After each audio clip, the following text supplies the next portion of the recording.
Halo, saya Dr. Andi Kurniawan, spesialis kedokteran olahraga. Mitos atau fakta tentang kamu harus lari setiap hari untuk menjadi pelari yang baik. Eh, Pelari yang baik, mitos mungkin ya. Tapi sebenarnya bisa mitos, bisa fakta. Pelari yang baik ini, definisi baik itu tentu saja berbeda-beda. Kalau baik buat saya adalah pelari yang tujuannya berlari adalah supaya sehat. Jadi kalau tiap hari berlari tentu saja baik, bagus ya, artinya untuk kesehatannya. Tapi kalau misalnya pelari yang baik dalam arti harus ngejar PB, harus personal best dan segala macam dan memaksakan tiap hari berlari dan tanpa ada recovery yang proper, maka ya nggak baik gitu. Jadi bisa mitos, bisa fakta. Gitu. Selanjutnya, lari jarak jauh akan membuat tubuh lebih cepat kurus. Mitos atau fakta, Dok? Mitos ya, karena kalau kita bicara kurus itu bukan masalah jauh atau pendeknya lari, tapi masalah kalori in dan kalori out. Kalau kita lari terus, kita kalori outnya terbuang, tapi kalori innya juga banyak yang masuk, ya tubuh nggak akan turun berat badannya. Minum air sebanyak mungkin saat lari itu wajib. Mitos ya. Jadi hydration atau minum itu tentu saja ada strateginya. Kalau kamu larinya long run atau durasinya panjang, mungkin air saja tidak cukup. Jadi kamu harus minum elektrolit juga, karena keseimbangan elektrolit penting untuk mencegah kram dan juga mencegah dehidrasi ataupun mencegah masalah kesehatan lainnya. Jadi dan juga minumnya nggak sebanyak-banyaknya, jadi harus ada takarannya dan secukupnya supaya kita tidak dehidrasi. Selanjutnya, mitos atau fakta, pelari merusak lutut. Mitos ya. Jadi itu mitos banget karena berdasarkan penelitian mereka yang justru hobinya lari itu di kemudian hari atau masa tuanya itu risiko terjadinya osteoartritis atau pengapuran sendi itu justru lebih kecil dibandingkan mereka yang mager atau malas gerak. Jadi kalau ada yang bilang bahwa jangan lari karena itu akan merusak lutut kamu, itu salah, tidak sesuai dengan evidence base. Berlari di malam hari tidak baik untuk tubuh karena sudah lelah beraktivitas. Mitos kali ya, karena sebenarnya gini, tiap orang punya kesibukannya berbeda-beda ya. Kalau kita punya waktunya di malam hari, karena dari pagi sampai sore atau bahkan sampai malam kita bekerja, terus memang kita harus olahraga di malam hari, ya tidak ada masalah dibandingkan tidak olahraga sama sekali. Itu akan bagus ya. Tapi tentu saja ada catatan-catatannya ya. Jadi kalau malam hari, kalau kita udah kecapean dalam sepanjang hari, ya kita berlarinya hanya easy atau hanya sebagai recovery run saja. Jadi benar-benar harus sesuai dengan kondisi tubuh, harus sesuai dengan kapasitas tubuhnya. Oke, Dok. Selanjutnya ada beberapa pertanyaan yang akan kita tanyakan nih, Dok. Oke. Seputar hal apa yang harus dilakukan agar lari stabil selama maraton selain menggunakan gel. Hal apa yang dilakukan larinya stabil selain menggunakan gel? Ya kalau gel kan mungkin berhubungan dengan nutrisi ya. Artinya nutrisi selama kita lari maraton memang penting. Tapi tiap orang tuh berbeda-beda. Tiap orang ada yang cocok dengan menggunakan gel atau mungkin tiap orang itu ada strategi nutrisinya berbeda-beda ya. Jadi nggak harus dengan gel ataupun apapun itu, tapi yang jelas kalian terbiasa. Kalian pada saat latihan, kalian pada saat long run atau pada saat persiapan maraton itu terbiasanya dengan apa? Dengan merek apa? Dengan bentuk nutrisinya apa? Itu yang harus kalian lakukan pada saat nanti di maraton gitu. Jadi tidak harus mesti gel sih. Pertanyaan selanjutnya, kenapa sebelum maraton kita tidak disarankan makan protein? Oke, bukan tidak disarankan makan protein, tapi mungkin mengurangi protein. Karena pada saat sebelum maraton, fokus kita adalah carbo loading ya.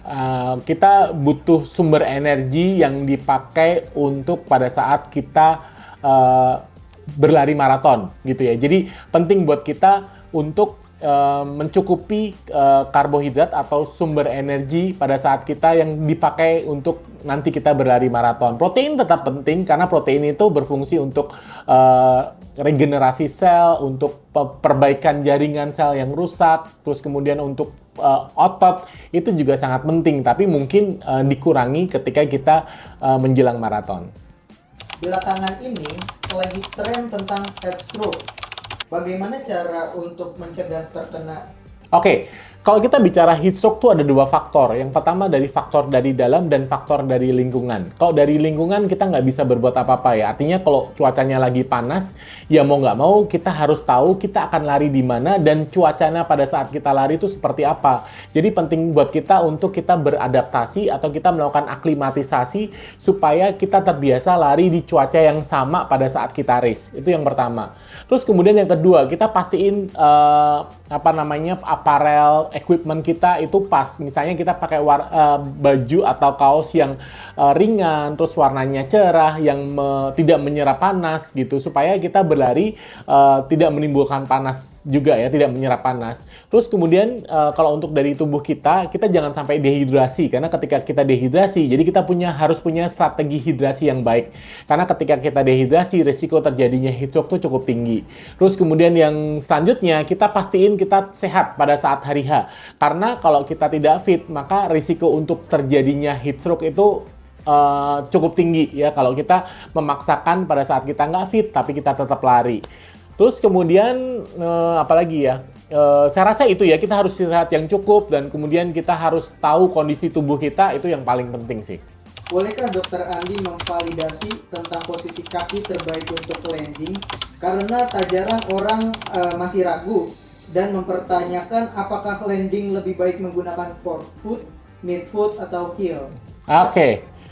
Kalau butuh validasi dari saya tentang bagaimana strike pada saat kita landing, buat saya semua strike itu bagus ya. Karena kalau kita bicara heel strike, itu hampir 70% pelari di dunia itu mereka heel strike gitu. Dan heel strike tidak berisiko cedera, tidak gitu ya. Kalau kita bicara heel strike, kita landing seperti ini heel strike, kita landing seperti ini heel strike, kita landing juga seperti ini juga heel strike. Jadi jangan sampai, yang paling penting jangan sampai over strike.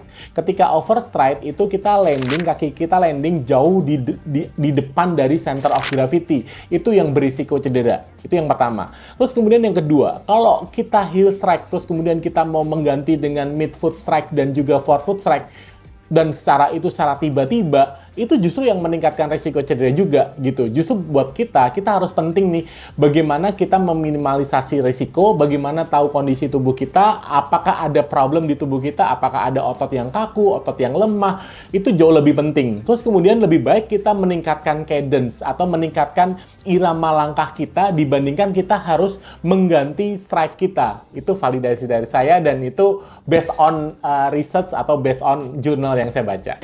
Jadi ada pertanyaan ya. Jadi kalau kita heel strike, terus kemudian midfoot strike ataupun forefoot strike, memang kalau kita heel strike itu akan ada